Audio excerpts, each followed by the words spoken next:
بسم اللہ الرحمن الرحیم۔ السلام علیکم۔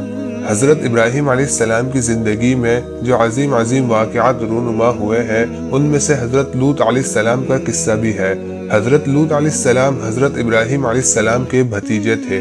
حضرت لوط علیہ السلام اپنے چچا حضرت ابراہیم علیہ السلام کے علاقے سے ان کے حکم اور اجازت کے ساتھ جلا وطن ہو کر صدوم شہر میں آباد ہو گئے تھے، اور یہ علاقہ کئی بستیوں پر مشتمل تھا، لیکن اس کے باشندے لوگوں میں سب سے زیادہ فاجر، فاسق اور بدترین کافر لوگ تھے، اور سیرت اور کردار میں تمام دنیا سے بدتر تھے۔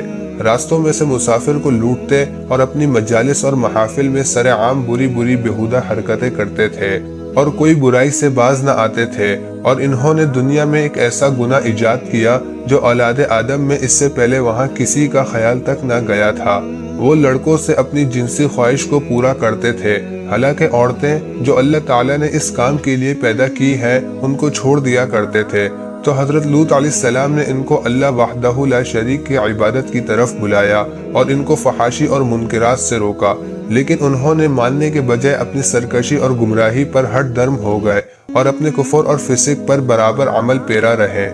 اور جب حضرت لوط علیہ السلام نے ان کو بار بار سمجھایا کہ تم ایسے بے شرمی کے کام کیوں کرتے ہو جو تم سے پہلے دنیا میں کسی نے نہیں کیے، کہ تم عورتوں کو چھوڑ کر لڑکوں سے بے شرمی کی بات کرتے ہو اور ان سے اپنی خواہش پوری کرتے ہو، چنانچہ ان کی قوم والوں کو اور کوئی جواب نہ ملا تو کہنے لگے کہ لوط اور اس کے گھر والوں کو اپنی بستی سے نکال دو، یہ بہت پاک بنتے ہیں۔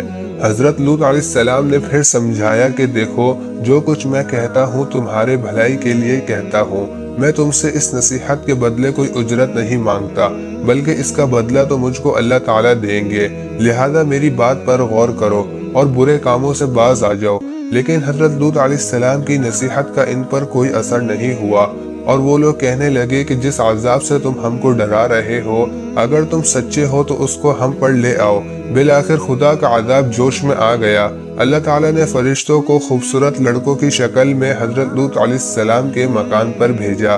حضرت لوط علیہ السلام نے جب لڑکوں کو دیکھا تو بہت غمگین ہو گئے کہ یہ لڑکے مہمان کے طور پر آئے ہیں اور میری قوم کے لوگ ان کو پریشان کریں گے، اور کہنے لگے کہ آج کا دن میری مشکل کا دن ہے۔ حضرت لوط علیہ السلام کی قوم کے لوگوں نے جب ان خوبصورت لڑکوں کو ان کے گھر پر دیکھا تو دوڑتے ہوئے ان کے پاس آئے، کیونکہ یہ لوگ پہلے سے ہی برے کام کرتے تھے۔